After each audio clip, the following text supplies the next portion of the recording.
Stop staring at the faucet. It's dry. The infrastructure is dead, but the dust isn't. It settles on your skin, invisible, silent, lethal. You think survival is about barricades? Wrong. It's about hygiene. Rookies see two choices. 1. Wastewater scrubbing the toxins off. Result? Death by thirst. 2. Ignore the grime. Result? The fallout cooks your cells.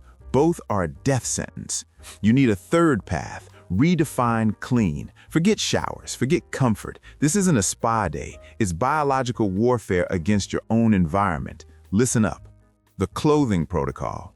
Your gear is a sponge. It absorbs alpha and beta particles, chemical residue, and biological agents. The amateur walks into the bunker at 6 p.m. shivering and immediately shakes off his coat. Congratulations, you just aerosolized the threat.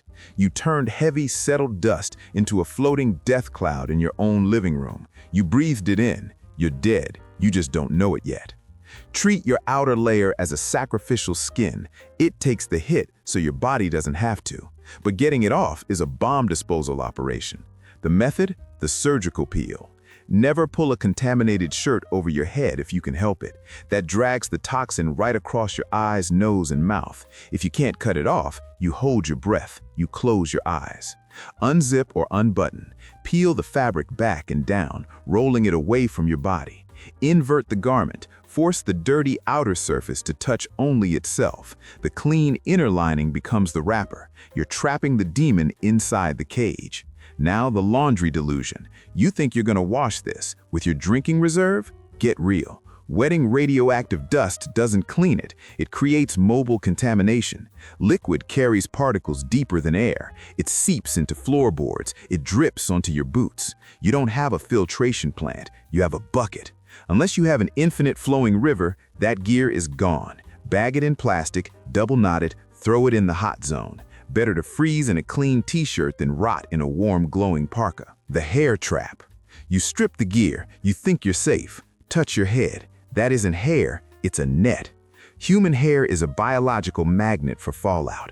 Under a microscope, a hair shaft looks like a pine cone. It has overlapping scales. These scales open and close based on humidity and pH.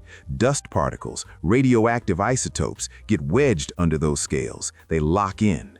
Here's the fatal error: conditioner. In the old world, conditioner made your hair smooth. In the wasteland, it's glue. Conditioner contains oils and cationic surfactants designed to coat the hair shaft and lay those scales flat. If you use it now, you are sealing the radioactive dust inside the structure of your hair. You are cementing the poison to your skull. You can't wash it out later. It's trapped. The tactical decision: to shave or not to shave. The extreme solution is the razor. Remove the trap entirely. If you have no hair, there is no surface area for the dust to cling to. It wipes off skin easily. But there is a risk. Shaving creates microabrasions, tiny cuts you can't even see. If you shave after exposure, you are grinding the toxin directly into your bloodstream. If you are already contaminated, do not shave. Not yet. The alternative: dry brushing. If you keep the hair, you clean it dry. Do not wet it. Water drives the particle down to the scalp. Use a fine-tooth comb or a stiff brush. Lean forward, brush from the scalp to the tips, flicking the motion away from your face.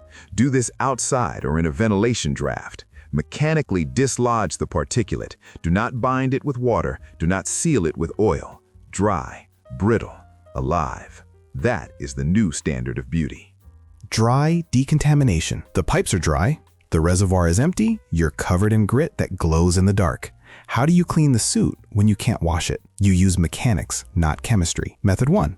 The tape lift. This sounds insane. It works. Take duct tape, packing tape, masking tape, whatever adhesive you scavenged. Wrap it around your hand, sticky side out. Now press it against your skin. Press, peel, repeat. You aren't scrubbing. Scrubbing grinds particles into the pores.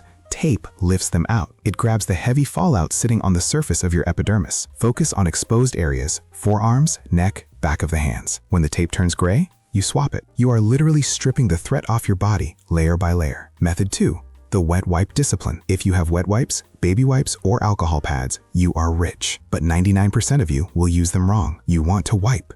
You want to drag the cloth across your face like you're washing a car. Stop. When you wipe, you are taking a pile of radioactive dust and smearing it into a thin, even layer. You are pushing it into your pores. The correct technique is blot and lift. Take the wipe, press it firmly against the skin. Hold for a second to let the moisture loosen the bond. Lift it straight off. Fold the wipe to a clean side. Move an inch over. Repeat. Never reuse a dirty section of the wipe. Once it touches the toxin, that section is dead. If you run out of clean surface on the wipe, toss it. Better to leave a spot dirty than to recontaminate a clean one. The surface is clean. Now check the armor integrity. Breach management. Your skin is your hazmat suit. As long as it is intact, you have a chance. But out here, things are sharp. Ruined concrete, shattered glass, rusted metal. You will get cut. In the old world, a scratch was an inconvenience. You slapped a fabric bandage on it and went to work at 9 a.m. In the fallout zone, a scratch is a hull breach. It is a direct injection port for infection and radiation. Fabric bandages are the enemy. Think about it. A cloth bandage absorbs moisture. If you walk through a dust cloud, that bandage soaks up the toxins and holds them directly against your open wound. It acts like a radioactive compress. It festers. You need a seal. You need to close the gate. The solution is in your repair kit, not your medical kit.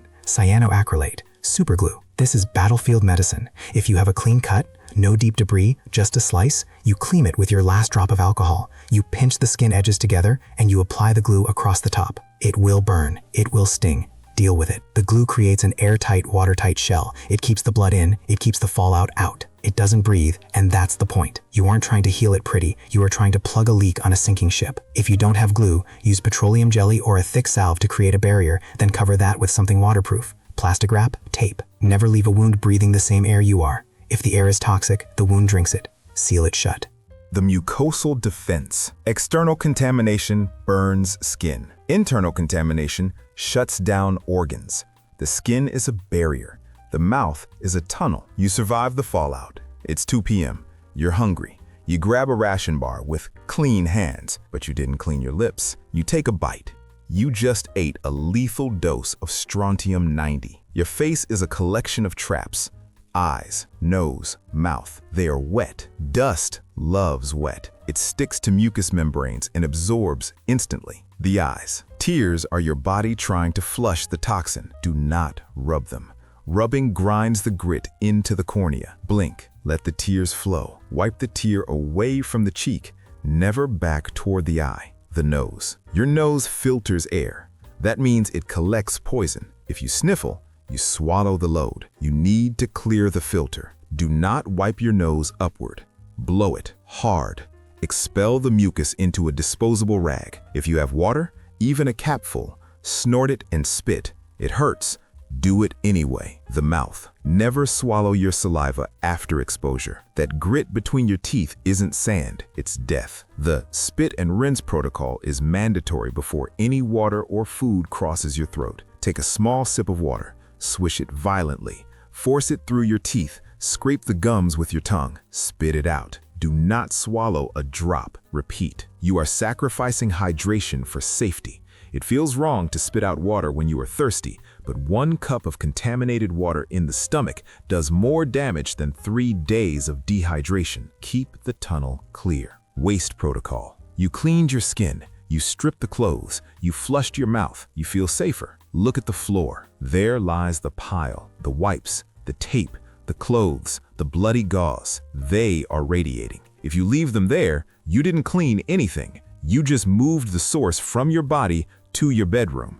You are sleeping inside a reactor core. This is where the lazy die. You need a hot zone. This isn't just a trash can. It is a containment unit. Use thick plastic bags, heavy duty. Double bag everything, not the first bag. Place it in the second, not that.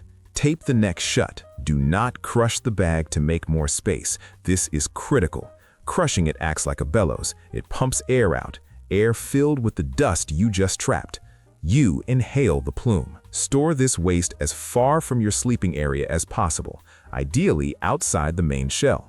If you are in a sealed bunker, put it in the furthest corner behind a dense barrier, a stack of books, a mattress, a wall of water jugs, anything to absorb the gamma. Treat your own waste like a biological weapon, because it is. If you have to handle the bag later, you treat it like a live grenade. You don't toss it, you place it. Hygiene isn't just about being clean, it's about containment. If you fail this step, The cleaning was a waste of time. You just concentrated the poison in a bag and put it under your pillow. The new clean. Forget the smell. In the old world, you smelled like soap and mint.